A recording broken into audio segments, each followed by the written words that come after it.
പുതിയ ബസ്സിന്റെ പൂജയ്ക്ക് വേണ്ടി നമ്മളിതാ ഗുരുവായൂരിലേക്ക് പോവാണ് കേട്ടോ. എല്ലാവരും ഉണ്ട്. അഭിലാഷ്, രഞ്ജിത്തേട്ടൻ, നമ്മുടെ നൗഫൽക്ക, അങ്ങനെ എല്ലാവരും ഉണ്ട്. അതുപോലെ നാട്ടിൽ നിന്ന് ഏട്ടനും അളിയനും പെങ്ങളും അങ്ങനെ അവരും വന്നിട്ടുണ്ട് കേട്ടോ.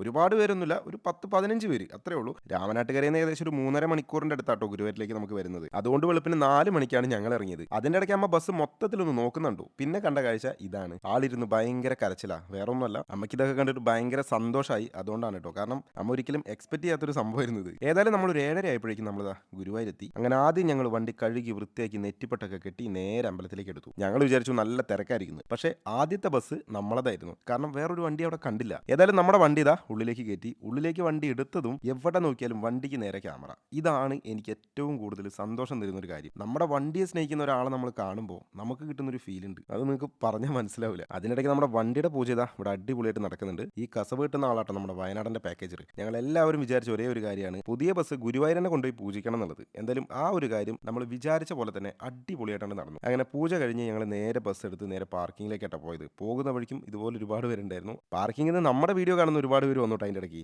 നമ്മളെ കണ്ടതും ഭയങ്കര സന്തോഷം അവർക്ക്. നമുക്കും ഭയങ്കര സന്തോഷം. കാരണം നമ്മുടെ കൂടെ ഫോട്ടോസ് ഒക്കെ എടുത്തിട്ടാണ് അവർ പോയത്.